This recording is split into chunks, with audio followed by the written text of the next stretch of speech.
GM isn't really doing very well at all. Shockingly though, they do produce really nice cars. No pun intended there.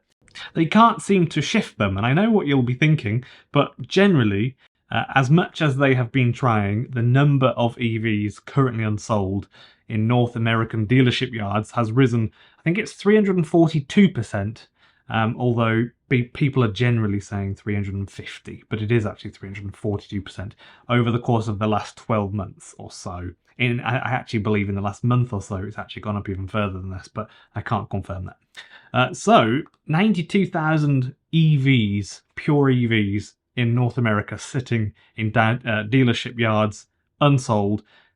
GM undoubtedly are a bit scared, as you would be if the amount of stock you have got has tripled and you just are shifting things. Hence why they have decided to basically pull back for another year from EV manufacturing and focus more on what they know the masses seem to want in North America. So the majority of people still want fossil fuel vehicles in North America. A lot of people would get an EV if they were cheaper or didn't have as much bad press in North America, and especially because of the love of large trucks in the US. Thank you for joining me. It's really nice to see so many new subscribers to the channel. I'm Ben Alexander and I talk about the latest EV news around the world, and I make videos every day, so please stick around until the end and feel free to let me know your thoughts on anything I've said in this video in the comments. I do read them all and I'll get back to you. Remember to subscribe, and equally as important, when you do subscribe, press the little bell or the arrow next to it, so then you can tell YouTube that you do actually want notifications when I upload a new video.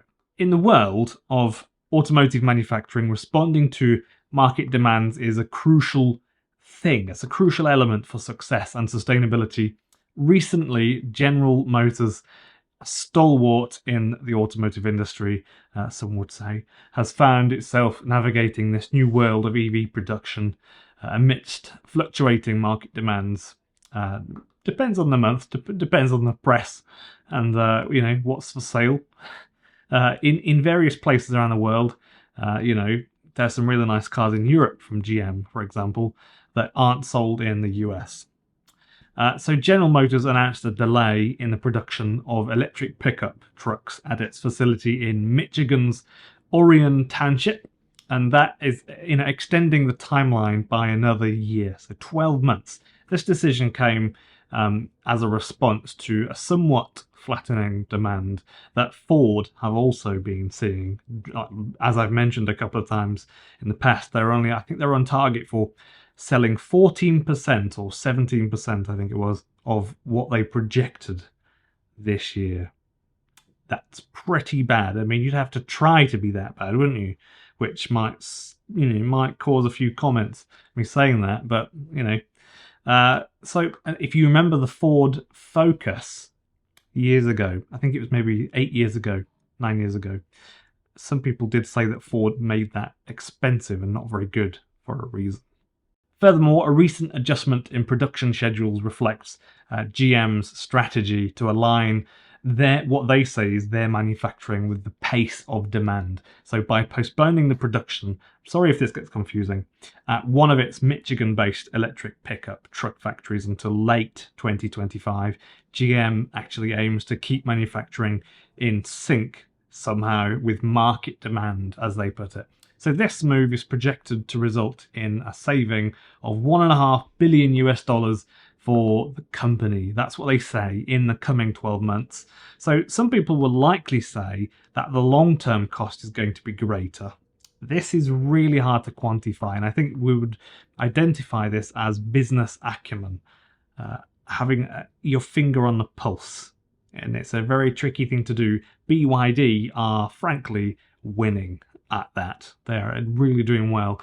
So in October 2023, in this past few weeks, GM reiterated its commitment to prudent capital management by delaying electric pickup truck production at a factory near Detroit. So this move, driven by a slowdown in the US, North America, in the demand for electric vehicles, which also allows for some engineering adjustments, as they say, ensuring better alignment of production capabilities with market dynamics. I would agree with you if you said that this sounds like marketing jargon, and I'm not sure I buy it either, as you're probably thinking when I say it. But the narrative of the slowing demand is not solely a GM narrative, it's actually a reflection of a complex market where idled plants and pushback production timelines signal a sort of temporary lull in EV sales, and the automotive world is not the only world to do that sort of thing. So analysts, it does have a name, I can't remember the name of this. Analysts highlight that demand is just one facet of a very, very multi-dimensional market landscape that automakers like GM are contending with. So also it is essential that you should note the adjustment in production schedules is not emblematic of a lack of commitment to EVs, apparently. I have to say that. So on the contrary, it's a prudent strategy aimed at ensuring that the pace of production is in some way harmonized with market demand, fostering a sustainable transition to electric mobility. I know what you're thinking. Toyota seem to be saying the exact same thing, don't they? So the bottom line mirrors a deliberate pause, allowing for recalibration of strategies to ensure that every vehicle on GM's Ultium platform, which is their like electric vehicle platform, if you didn't know, barring perhaps ultra luxurious, the Cadillac Celestiq, I think you call it, it's not rushed into production because instead it should be meticulously crafted to meet the expectations of the people that are going to pay big money for it, apparently. So that's what they're saying anyway. So enough paraphrasing, I'm sorry about that. In conclusion, the tale of GM's adaptation to market demands is a testament to the dynamic interplay between production strategies and market dynamics. And it's a narrative that underscores the importance of a flexible, responsive approach to the burgeoning realm of electric mobility, ensuring that the road to a greener automotive future is navigated with both foresight and prudence. Let's say prudence. So I have to say that I'm not against someone trying to protect their business, but what I suspect is going on here is just as we have seen in the media, actually. You're welcome to chip in with your comments below. There is an allegiance being made in the legacy automotive world against new companies butting into their territories, hence why there is this new discussion about whether they should, Chinese cars should have extra tax on them because they Europe want to protect the companies, the legacy auto manufacturers there, like Volkswagen and Audi and that sort of thing. So Toyota said the same sort of thing as GM recently just said, and it appears to me that they're actually forming a kind of allegiance, whether it's unspoken or spoken. This is happening in different areas of the world, in different sort of paradigms. So they're forming a narrative that the demand is not there. Perhaps this is a conspiracy. But we have seen this in the media, whereby legacy media has formed this ties between government organizations, parts of the government, to take punitive measures on certain YouTubers with complete disregard to policy or legal protocols. Just simply the right person having the word in the right person's ear. It's just blatant nepotism is exactly what it is. So there are leaked documents touting that this is happening too, saying that the mainstream media basically is coming effectively closer to the government and in some way separating themselves from YouTubers and people in the new world media. So it used to be paper press or print press and the government, and the elites of the world would own basically own what information is being said. Now anyone on YouTube and TikTok can say anything, but now there's all sorts of media. I have to get some information on this. I'll try and put some links in the description, but there are actual things now in place. Laws, maybe? I think there might be kind of laws or something where the British government can actually tell YouTube to take videos down, and it's a bit dodgy. It's dodgy stuff. So you could say I'm in the new world media. Of course, I'm making news videos about the latest happenings and goings on in the EV world, and I do that on YouTube. And also, I'll be starting a Rumble.